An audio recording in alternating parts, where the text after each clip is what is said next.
I'm Tom French. I'm an assistant director within the Massachusetts Division of Fisheries and Wildlife, and I'm responsible for MassWildlife's Natural Heritage and Endangered Species program. Rattlesnakes have always been here. On the other hand, they haven't fared very well. It's one of our most imperiled species in the state, and actually the one that has declined the most of any of our other listed species in modern time. They've been persecuted at times. Their habitat has been fragmented. Rattlesnakes undoubtedly are in deep peril in Massachusetts. MassWildlife's role in all of this is it is our mission, our statutory responsibility to restore and conserve all the biodiversity of this state.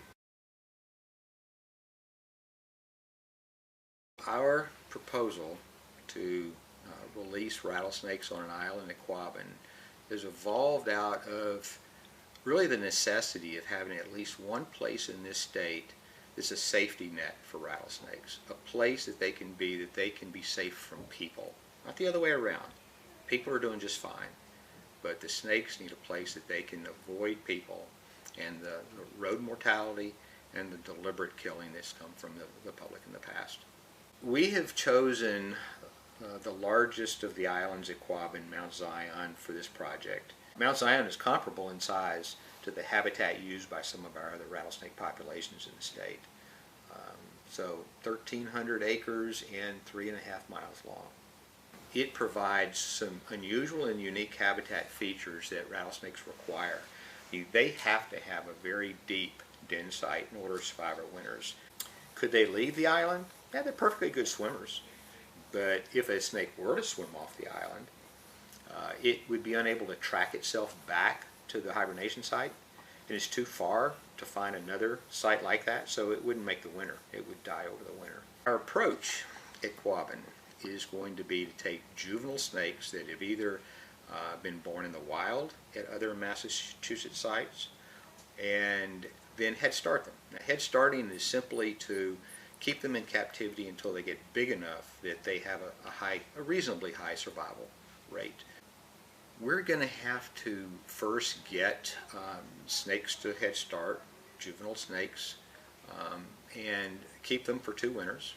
We've been head starting rattlesnakes in Massachusetts for 3 or 4 years already for 2 of our depleted populations, so we know the process. We've been doing it for northern red-bellied cooters, a federally endangered turtle, for 32 years, very successfully. And so we're not planning to do any releases this spring. We won't have anything to release this spring. So it won't really begin for another 2 or 3 years.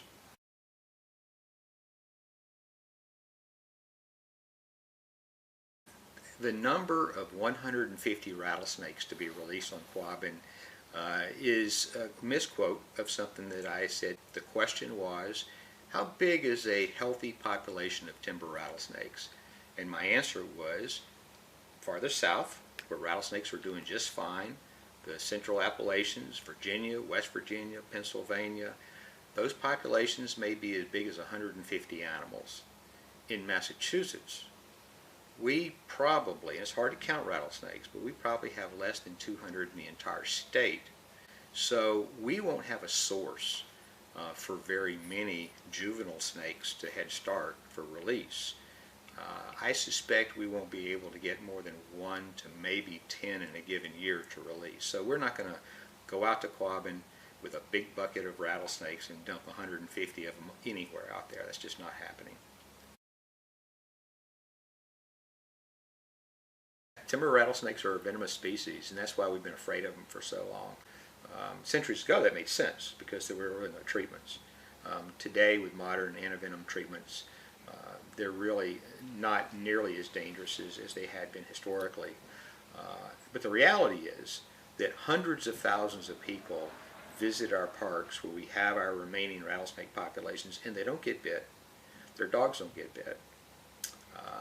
The people who rarely do get bit in this state are people that are illegally catching them or handling them or harassing them to photograph, and none of those bites have been life-threatening. So people in the public have been safe, but the snakes have suffered.